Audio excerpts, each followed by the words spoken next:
जैसे मुलायम सिंह यादव जी थे, हमेशा कहते थे अगर कोई खबर अबर छप जाए, उनका ये कहना था कि चर्चा, पर्चा और खर्चा, तीन चीजें नेता की जिंदगी में सबसे जरूरी हैं। तो जैसे ही अगर किसी खिलाफ कोई छपता था तो वो कहते थे नेता को, समझा अरे काहे परेशान छप रहे हो ना, नाम तो हो रहा है तुम्हारा। तो उस समय के जितने बड़े जाने माने पत्रकार थे, सबने जो है ना किसी बहाने से मुलायम सिंह यादव जी से, सरकार से पैसे लिए थे, लाखों रुपए।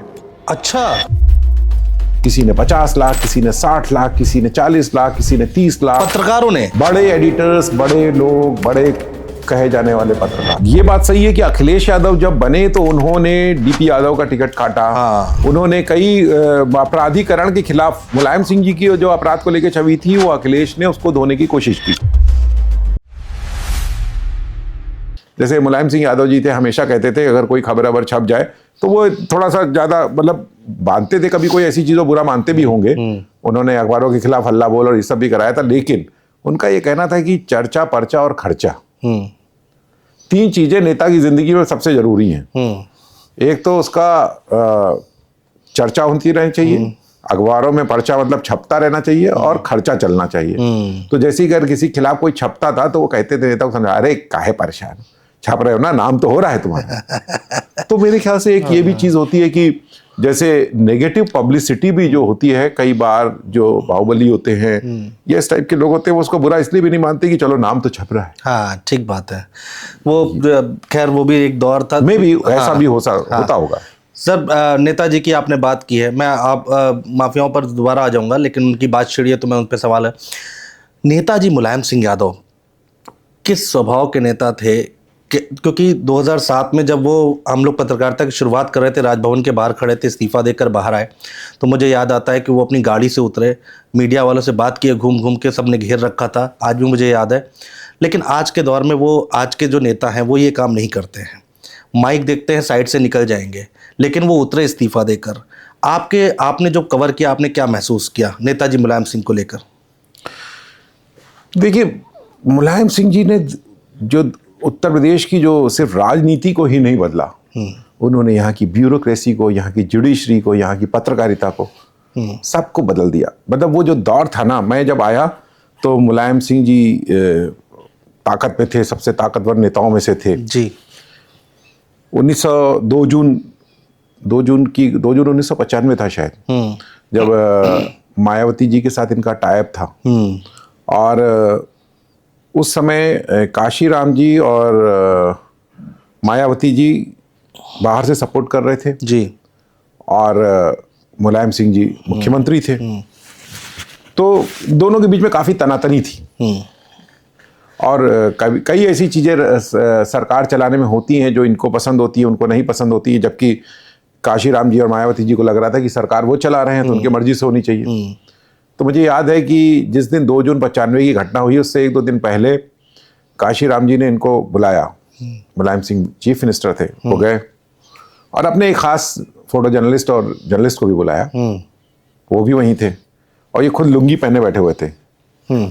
और मुलायम सिंह जी खड़े हुए थे याचक की मुद्रा, मतलब ऐसे खड़े हुए थे, क्योंकि सपोर्ट उन्हीं के विधायकों का था। तो थोड़ा सा बेइज्जत करने वाले अंदाज था उस दिन, मतलब कि थोड़ा सा अपमानजनक वैसी फोटो छपी अखबारों में। तो मुझे लगता है कहीं ना कहीं इस बात का, और दूसरा उन्होंने समर्थन वापसी की बात करी थी, उसको लेकर उनके अंदर बहुत गुस्सा था।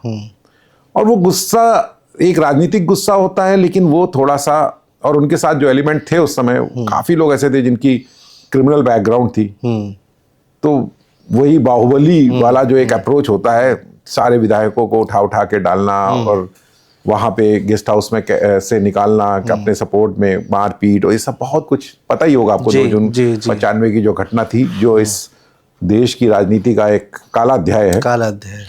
तो वो सारा हुआ, लेकिन वो भावुक नेता थे। मतलब मुलायम सिंह यादव जी का ये था, बहुत प्रैक्टिकल थे, बहुत भावुक थे, और कई बार भावनाओं में भी डिसीजन ले लेते थे। तो ये भावनाओं से भरा हुआ एक निर्णय था जो गलत था।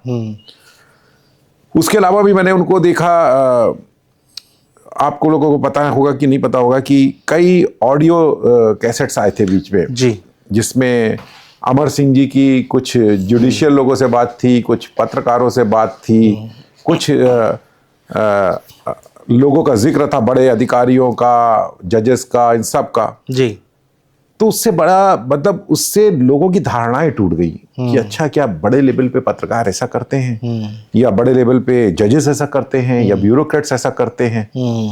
ये सारी जो धारणाएं थी पहले नेताओं को लेकर ही खराब थी, लेकिन उसके बाद सबका उसी दौरान विवेकाधीन कोश, जी, एक विवेकाधीन कोश हुआ करते, जब नए नए पत्रकारिता में आए तो पत्रकारों के खिलाफ सीरीज चल रही थी शाम के अखबारों में। अच्छा।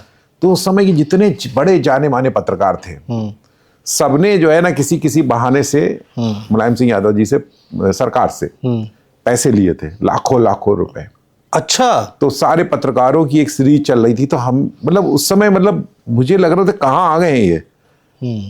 किसी ने 50 लाख, किसी ने 60 लाख, किसी ने 40 लाख, किसी ने 30 लाख, पत्रकारों ने, बड़े एडिटर्स, बड़े लोग, बड़े कहे जाने वाले पत्रकार। ये अमाउंट भी छोटा नहीं है उस जमाने में तो। उस समय के हिसाब से आप सोचिए, किसी को स्कूल बनवाना है, किसी को पिताजी का इलाज कराना है, किसी को कुछ करना है, किसी को कुछ करना है।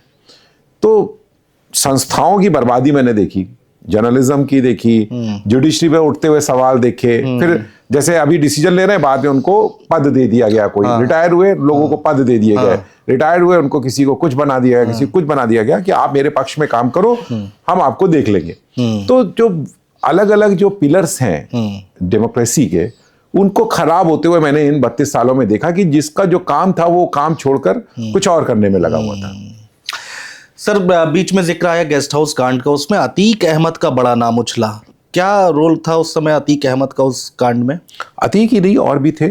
इस समय कई लोग बीजेपी सरकार में हैं जो उस समय बहुत एक्टिव होकर विधायकों, 2 हाथ अतीक पकड़ लेते, 2 कोई वो पकड़ लेते और जीप में डालते थे विधायकों को। तो उस समय तो एक अतीक को कहना खाली गलत होगा।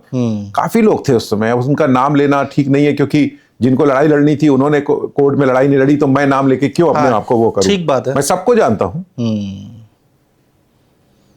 वो लोग आज की डेट में भारतीय जनता पार्टी में, कई भारतीय जनता पार्टी में, कई समाजवादी, कई बहुजन समाज पार्टी में भी हैं। बताइए।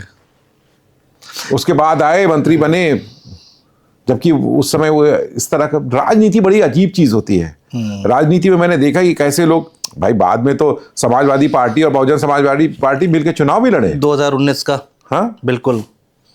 लेकिन उस दिन मैंने, उस वाली दिन रात में जो बवाल था उसमें मैंने उनकी भूमिका अच्छी देखी थी, ब्रह्मदत्त द्विवेदी जी की, भारतीय जनता पार्टी से। हाँ, उन्होंने उस पूरे स्थिति को संभालने में और बहुजन समाज पार्टी के नेताओं को बचाने में बड़ी भूमिका निभाई। अटल बिहारी वाजपेयी जी ने, इन सारे लोगों ने। उसके बाद फिर शपथ ग्रहण बीजेपी के सहयोग से सरकार बनी थी, वो ज्यादा चली नहीं थी। तो बहुत कुछ हुआ था उस दौर में, तो वो भी एक दौर था, बहुत दौर था, जबरदस्त था। ये अतीक का आतंक बहुत ज्यादा था सर, प्रयागराज में और पूर्वांचल में, या फिर? बिल्कुल था, बिल्कुल था, बिल्कुल था।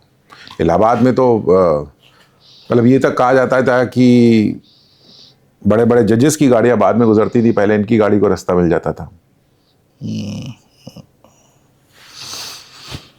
तो था तो और मतलब हर जगह एक था। इलाहाबाद में कोई है, गोरखपुर में कोई है, बनारस में कोई है, गाजीपुर में कोई है, मेरठ में कोई है, सहारनपुर में कोई है। हर जिले का एक छत्रप था